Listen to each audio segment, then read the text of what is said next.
Hi everyone, and thanks for tuning in to this session on the 3 stages of STEM education.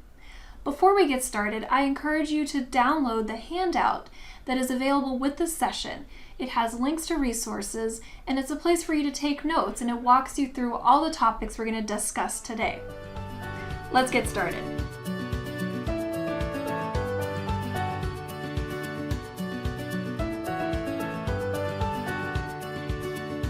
Hi and welcome. I'm Claire Meshkat. I'm Natasha Wilkerson. And we are co-founders of Vivify STEM. We are a curriculum resource company passionate about STEM education and providing quality resources to educators. We actually started as aerospace engineers. I have experience working in the Navy on satellite research, and Claire? I've worked for Boeing Space Exploration, Boeing Commercial Airlines, and most recently in the agriculture aviation industry. And so we obviously love space and aviation, and we found our passion in STEM education through you working with your kids. I started volunteering after school, and all of a sudden what was a passion became a full-time job. And so now we have this company, Vivify STEM, where we provide resources for teachers on how to connect what they're doing in the classroom to real-world science and engineering. And so today the topic is going to be the 3 stages of STEM. So when we started teaching STEM, we're coming from a perspective of being an engineer, and we were asked by our teacher friends, hey, I'm being required to teach STEM and engineering, but I really don't know what engineers do. And we thought, well, maybe we could help with that. And so what do you do when you're trying to teach STEM? You Google STEM, right? Pinterest. And what do you find? You find millions. Like I remember the first time I Googled what is STEM education, and you get a million results, and it's all the classic spaghetti marshmallow tower challenge, or index card challenge, or all sorts of tower challenges, and lots of other activities like that, all the way up to robotics competitions and First Lego League and coding. And I'm like, is this all STEM? Like this is all going under the same word as STEM? And as a teacher, how do you know where to start with that? Like, what is it that kids should be expected to do? Like when you're beginning STEM education, should you start off with robotics? Or is that something that you work up to? What kind of activities do you do to build up the tools that you need to be able to do that? Right, and so working with my students, I am a middle school educator, and what I found was when I threw them into these big challenges, it was just overwhelming. They had no idea how to communicate with each other, and so I kind of had to take it back. And through the years, we've learned that not all STEM is equal, right? There's a lot of different types of STEM activities and challenges, and the spaghetti index card, all those tower challenges have a place in STEM education. And so today's session is going to be the 3 stages of STEM, and we'll walk you through how you build up a STEM class or a STEM program, and to walk them through until they can do those big activities, those design challenges at the end. So I'm excited to tell you more about the 3 stages of STEM. Let's dive in.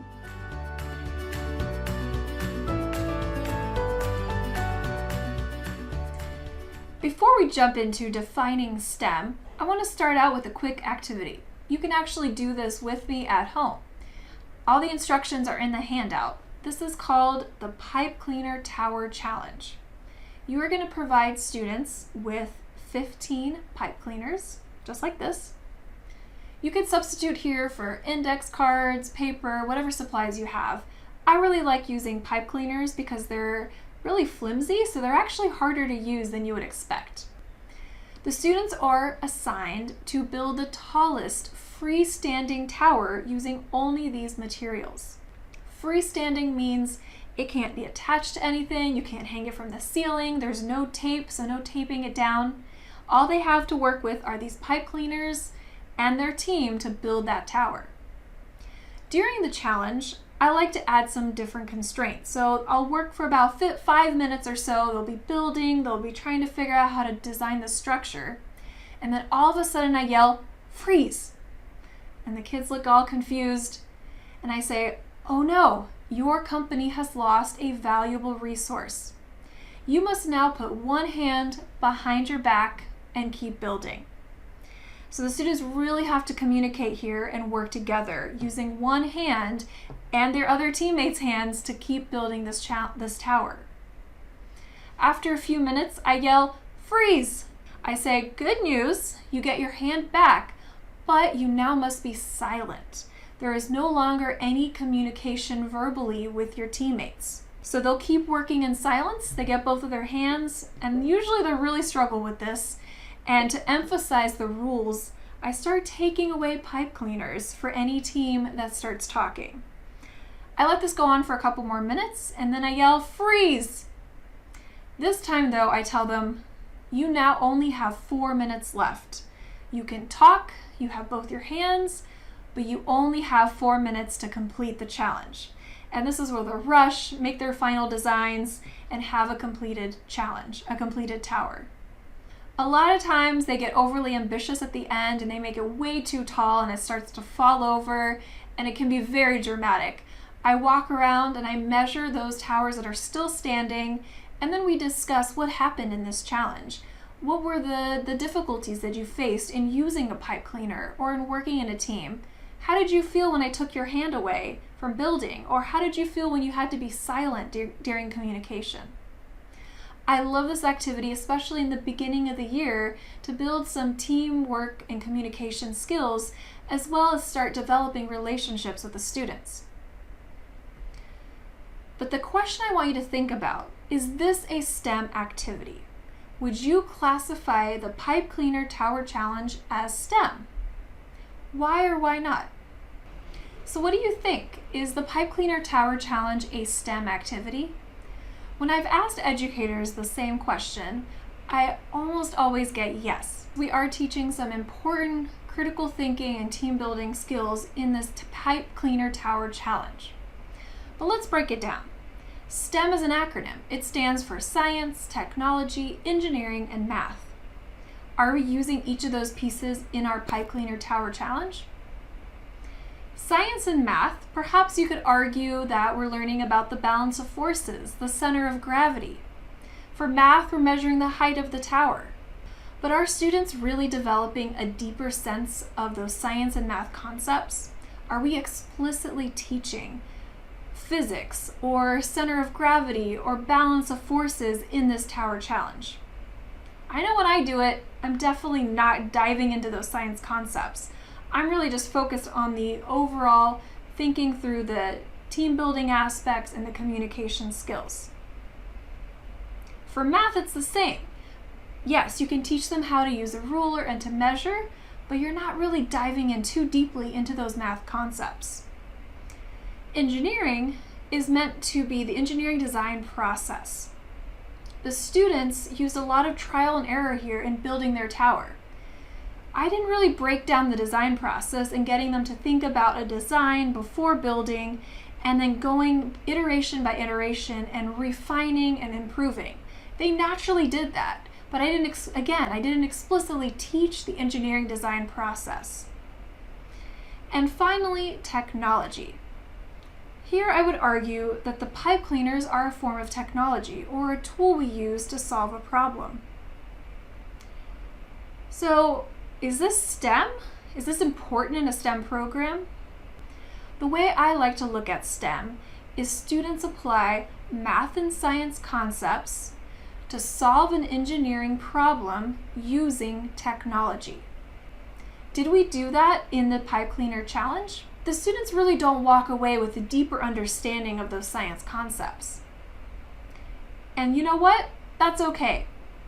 Because what I'm going to argue and present in this video is that the STEM process has 3 stages. This Pipe Cleaner Tower Challenge is the first stage. The first stage focuses on the 21st century skills: teamwork, collaboration, communication, critical thinking. These are all skills that are foundational to more advanced STEM challenges. So before you have your students design and build that robot they need to program, I argue that they first have to work together. And that's where one of these team building challenges is so critical. What I learned in working with my students is they were not prepared for these more advanced activities such as robotics competitions because they lacked a foundation of basic teamwork and communication skills. And that's where I see the value of the Pipe Cleaner Tower Challenge as a Stage 1 STEM challenge. These are team building activities. They do not focus on teaching concepts in math, science, or engineering, but they focus on the foundational 21st century skills of communication, collaboration, problem solving that are critical to more advanced STEM challenges. Every STEM program should have a form of these activities to help students work together. I actually use these throughout the year. Every time I change teams, we do a new team building activity to refine those skills and build new relationships. Because as you know, every team is different, and we can always improve on those skills. Not all Stage 1 STEM activities are building challenges. This is another one of my favorite Stage 1 STEM activities that my students love. It's called the Space Docking Challenge. Students have to balance a ball on top of a bowl, ring, or a pipe, and then move it with strings over to dock into another device. This simulates how a rocket or a spaceship has to dock with the International Space Station. Listen to their communication skills that they are practicing during this challenge. Slow, keep it. You don't have to get that much off the ground. A little bit Get a little higher. Get a little higher. A little lower.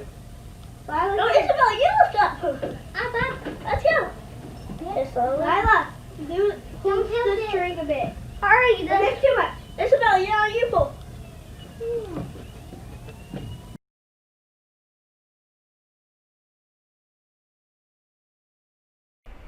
So Stage 1 is really a focus on these shorter projects. They can be as quick as 10 minutes, they could even last 45 minutes. In the handout we have links that provide you different examples of how to do various team building activities. Some focus more on the teamwork, others build on communication skills. You should use these activities throughout the year based on what your students are struggling with the most. But keep in mind, you don't need to add a rigorous math or science component here. The focus is on just those skills of communication, problem solving, critical thinking to set the stage for harder challenges. The problem, though, is teachers often stop here. They love using these simple activities and they build on a whole year curriculum just on Stage 1. But you're not getting into the more in-depth STEM world if you're not adding in math and science and utilizing the engineering design process. So let's talk about Stage 2.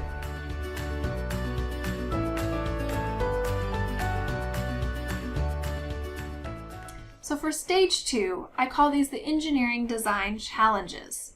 Students will apply math and science to solve an engineering challenge or problem using technology.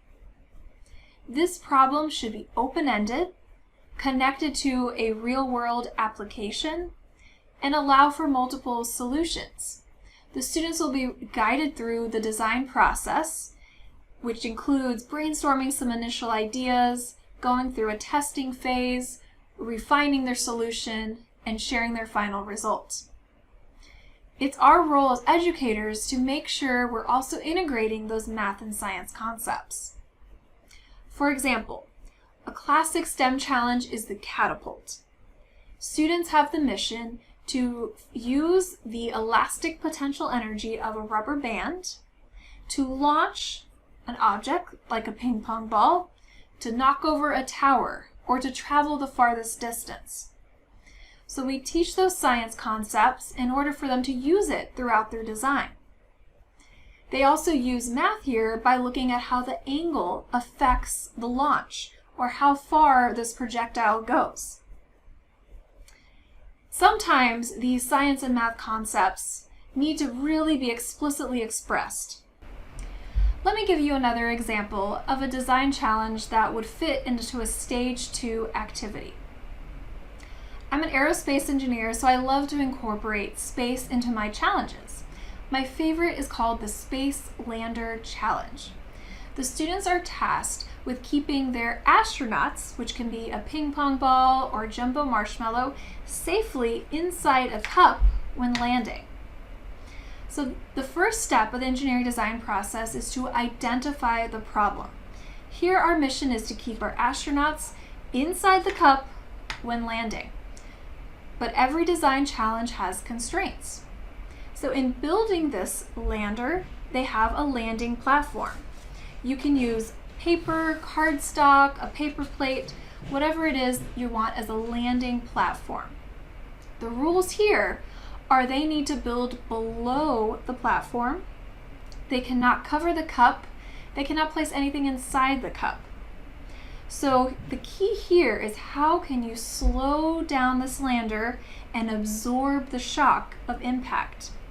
Are you seeing here the science concepts? I like to introduce these in the beginning, especially when they're brainstorming their ideas, so they can be thinking about what are the science concepts I can use to improve and maximize the success of my design. So two concepts here. One is the drag or friction from the air that would slow down my lander. Another concept is shock absorption. How can I absorb the impact of landing? For example, is it better to land on concrete or on a mattress which has some springs? How can they use that concept of shock absorption in their lander? Another way to add science here is to not talk about those concepts in the beginning, allow them to build their design, and then introduce those concepts later for them to go back and improve and enhance. This allows them to have an experience first before they go back and refine their design.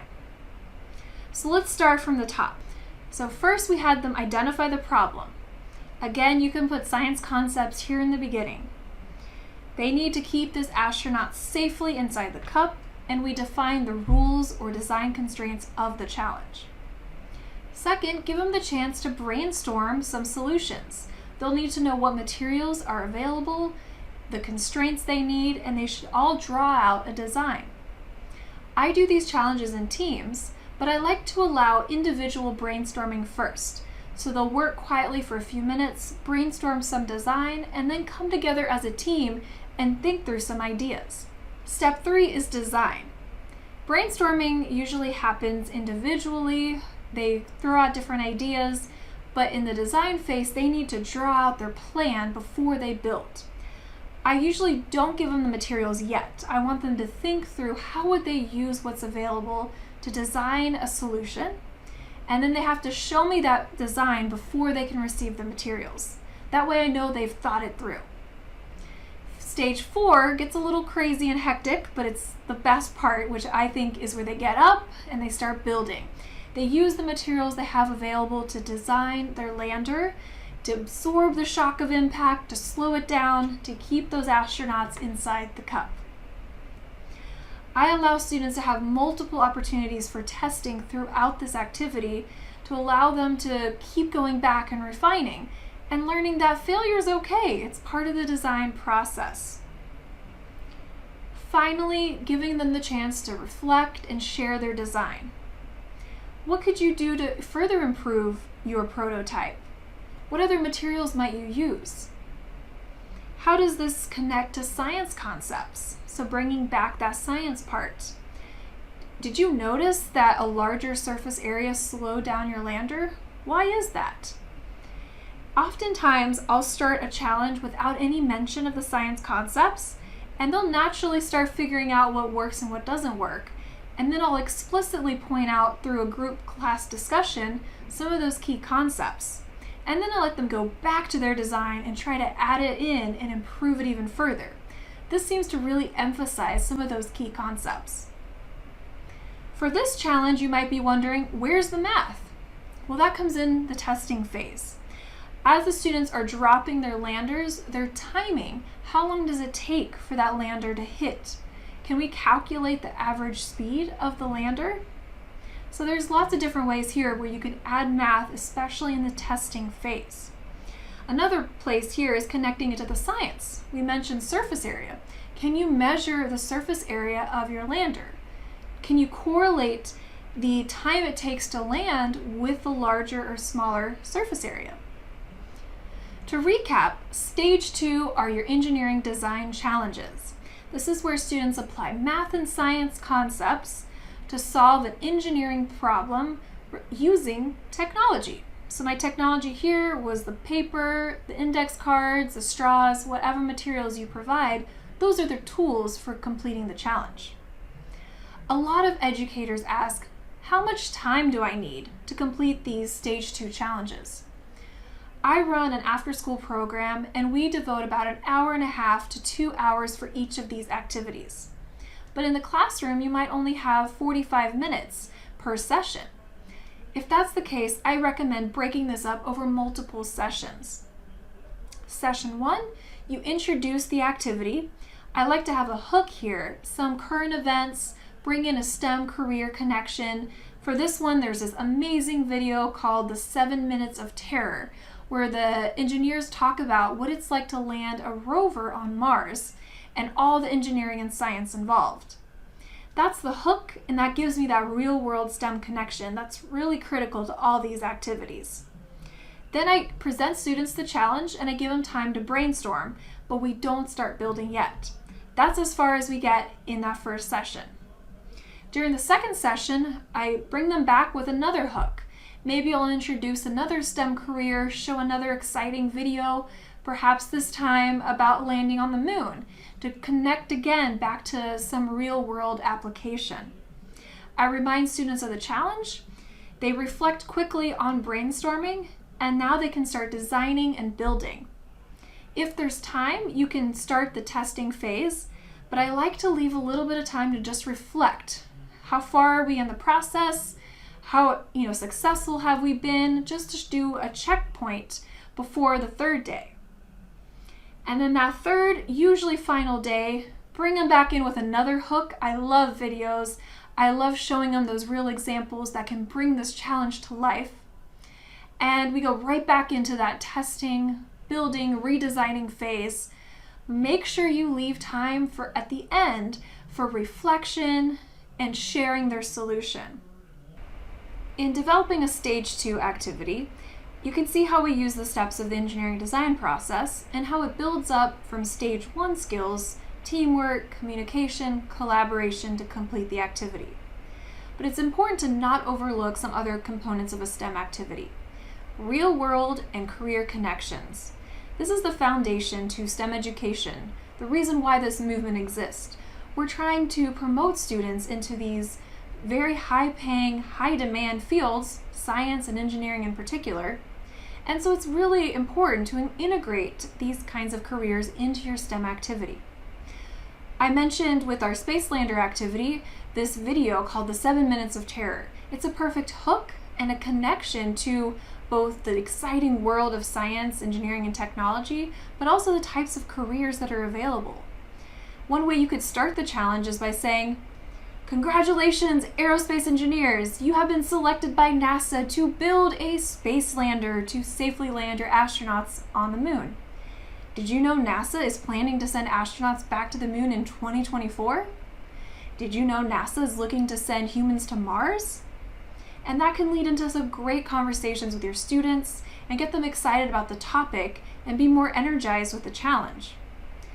This also leads up to a guest speaker. So you could complete this activity and then bring in a speaker in the space exploration industry, an aerospace engineer, a scientist, an astrophysicist, and now that they've gotten excited about the topic, this is a perfect time to have them ask questions of an expert. In my program, I actually combine the two, so I'll bring in an expert in the beginning and they will do the challenge with the students. So they'll have some time to introduce themselves, and then they walk around and help with the Spacelander activity, and then relate it to their job at the end of the class. And so they're able to be part of that exciting hands-on part of a STEM challenge.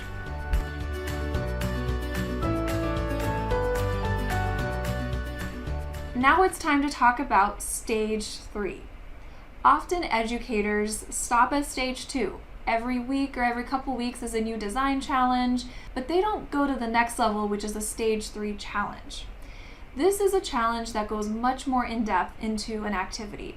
It's open-ended, there's a research component, there can be a technology-heavy component. For example, First Lego League, that's a perfect Stage 3 STEM competition.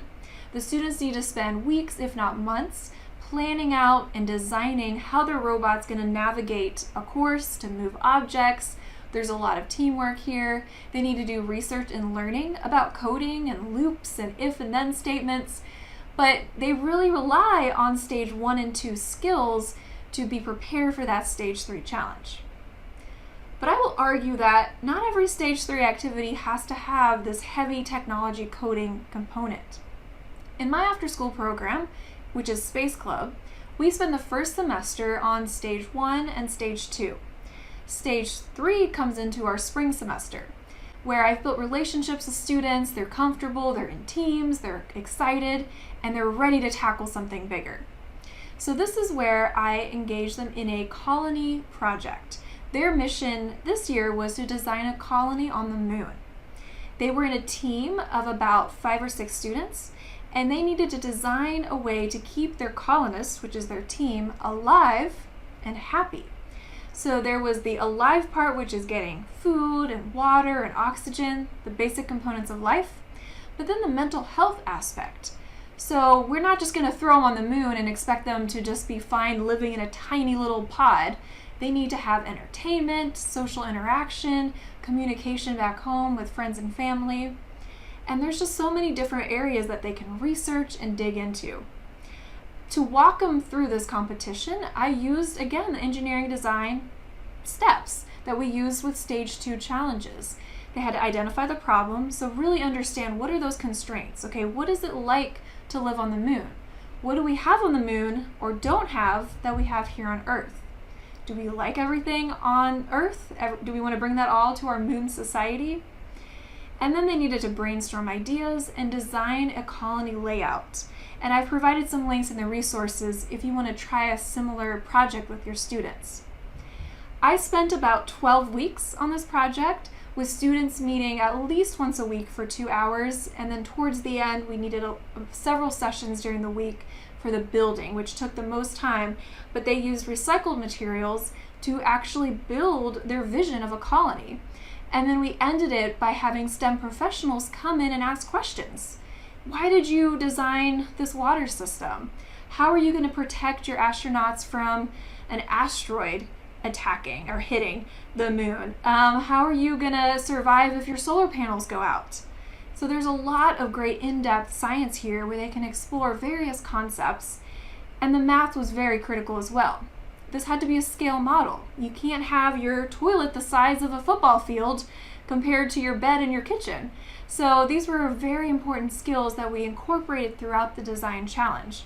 And I wanted to offer you this as an alternative to what many consider as the more common and traditional STEM competitions of robotics and coding, which are an amazing opportunity for students, but maybe not something everyone has access to. And I found this was a great multidisciplinary project incorporating lots of subjects, and it's been a big success in my classroom. I hope you find the 3 stages to be a useful framework in planning out your STEM curriculum, whether it's a classroom program or an after-school camp or summer camp. The 3 stages have been really useful in my own planning, in building up those skills from stage 1, looking at teamwork and communication and collaboration, to stage 2, introducing the engineering design challenge, through shorter challenges but that really walk them through the design process, all leading up to stage 3, a longer-term research-based project that really enhances their understanding of a real-world STEM challenge, adding in the math and science components, bringing in a career, a real-world connection. That's our ultimate goal with STEM education. But I also want to assure you that you can just start with stage 1. If you're new to the world of STEM, start with those team building, ice-breaking challenges is fine. It's a foundation to those more advanced stage 2 and stage 3. But if you've been stuck in stage 1, I encourage you to take that next step. Do a more in-depth design challenge. Maybe try a stage 3 longer-term project. So I'm hoping this gives you a framework in a way to approach your classroom and implementation of STEM education. I'd love to hear your thoughts. Are you already using this in your classroom or program? What other tips or questions do you have for us about STEM education? Feel free to reach out to us on social media, on our website, vivifystem.com, and we hope to hear from you soon.